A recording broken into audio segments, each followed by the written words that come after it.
পাঠিয়েছেন রিফাত আরা বিপাশা, পেয়ারাবাগ, মগবাজার, ঢাকা থেকে। আপনি লিখেছেন, আপনি একটি পাবলিকেশনসের নাম উল্লেখ করে একটি গ্রন্থের নাম উল্লেখ করেছেন, নতুন নামাজ শিক্ষা ও মাসাইল নামক গ্রন্থের।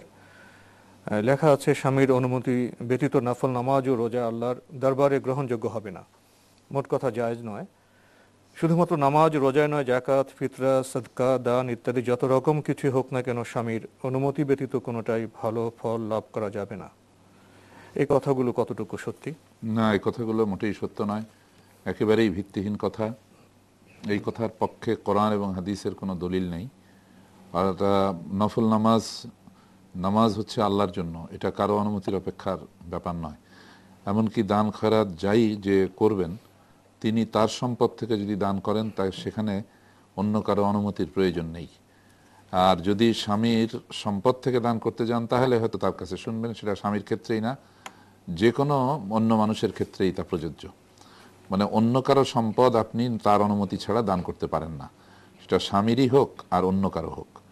কিন্তু আপনি আপনার সম্পদ দান করবেন, সেই জন্য কারো অনুমতির প্রয়োজন নেই পৃথিবীতে। আল্লাহর সন্তুষ্টির জন্য আপনি দান করতে পারেন আপনার ইচ্ছা অনুযায়ী। এই কথাই হচ্ছে সত্য। এবং এ ধরনের কোনো বইতে লেখা থাকে, অনেক বই এমন আছে বাজারে যে বইগুলো আসলে নির্ভরযোগ্য নয়, দুর্ভাগ্যজনক সত্য। সুতরাং সেই ক্ষেত্রে আমাদেরকে কোরআন এবং হাদিসের থেকে যাচাই বাছাই করে দেখতে হবে যে যা লেখা হয়েছে, যেটার ব্যাপারে আমাদের সন্দেহ হয়, যেমন আপনার সন্দেহ হয়েছিল বলেই আপনি এটা জানতে চেয়েছেন, সেই ক্ষেত্রে আমাদেরকে কোরআন এবং হাদিস থেকে এটার সমর্থন নিতে হবে।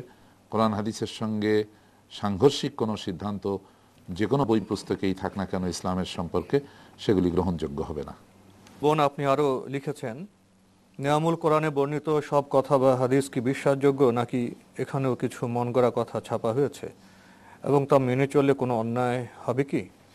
না, যেগুলো কোরআন হাদিস সম্মত নয়, সেগুলো যে গ্রন্থেই লেখা থাক না কেন মেনে চলার যোগ্য নয়। আর নিয়ামুল কোরআন বইয়ের মধ্যেও এমন অনেক বিষয় রয়েছে যা কোরআন হাদিস সম্মত নয়।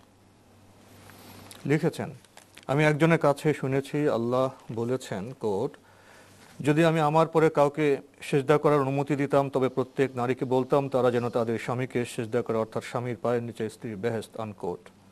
আমার এই শোনা কথাগুলো কি সত্যি?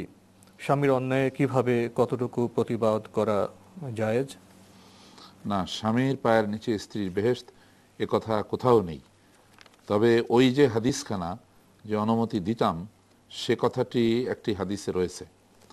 তো এখানে আরেকটি হাদিসও আছে আবার, যে সেই ব্যক্তি ভালো যে তার স্ত্রীর কাছে ভালো। এর অর্থ এই দাঁড়ায় যে স্ত্রীর কিয়ামতের দিন স্বামীর সপক্ষে সাক্ষী দিলে আল্লাহ সুবহানাহু ওয়া তাআলা এই স্বামীকে জান্নাতে দেবেন আশা করা যায়। খারাপ আচরণ করে, দুর্ব্যবহার করে, স্ত্রীর প্রতি অবিচার করে জান্নাতে যাওয়া যাবে না। বোন রিফাত আরা বিপাশা, আপনি আরও লিখেছেন, আল্লাহুম্মা আজিরনা মিনান নার অর্থ কি, এবং পুলসিরাত সহজে পার হওয়ার দোয়াটা কি? আল্লাহুম্মা আজিরনা মিনান নার, আল্লাহুম্মা মানে হে আল্লাহ, আজিরনা মিনান নার মানে জাহান্নাম, আগুন থেকে আমাদেরকে বাঁচাও। তো মানে হচ্ছে জাহান্নামের আগুন থেকে আল্লাহ তুমি আমাদেরকে বাঁচিও, এই দোয়া করা, এটা আল্লাহুম্মা আজিরনা মিনান নার। উনি সবশেষে আবার লিখেছেন যে আপনাদের কাছে দোয়া প্রার্থনা করছে, আমার জন্য দোয়া করবেন, আল্লাহ যেন আমায় মাফ করেন সব গুনাহ থেকে এবং হেদায়েত করেন। আল্লাহুম্মা আমিন। আপনিও আমাদের জন্য দোয়া করবেন। প্রিয় দর্শক,